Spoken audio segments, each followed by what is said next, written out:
Hello and welcome to another MOC showcase video. Well, it hasn't been long since I said I'd stop building steam engines, but it turns out I couldn't quite kick the habit. These locos come from the heart of the Industrial Revolution, when railways were at the peak of their development. I'll start with the smallest.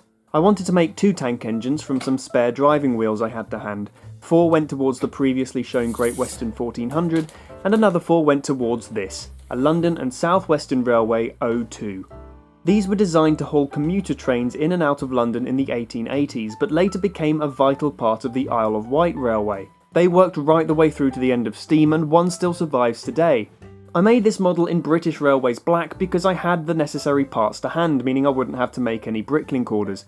Luckily, the sole survivor of this class also sports BR black, which is a happy coincidence.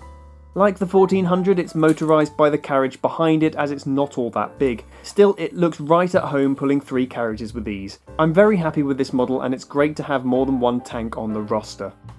Now let's move on to this spindly looking thing. It's a Midland Railway Class 115, also known as a Midland spinner, and it's probably the most unique build I've made so far. The entire chassis is built to 3 studs wide, which accommodates for this flangeless driving wheel to be tucked behind the frames. It isn't an issue with the rails, as the train is guided by the smaller wheels at the front and back, which are spaced correctly. Despite barely touching the rails, the driving wheel still moves. This is thanks to an ingenious little trick devised by a builder far greater than myself. Looking from beneath, you can see this handy elastic band which is piloted by the wheel beneath the cab. Depending on the size of your build, you may have some teething problems, but thankfully the engine is just the right size and weight to pull this off without any major issues. I'm very happy with this one. It's got a unique shape and a fancy little mechanical feature. Credit goes to Carl Greatrix for coming up with it. There's a link to his Flickr page in the description.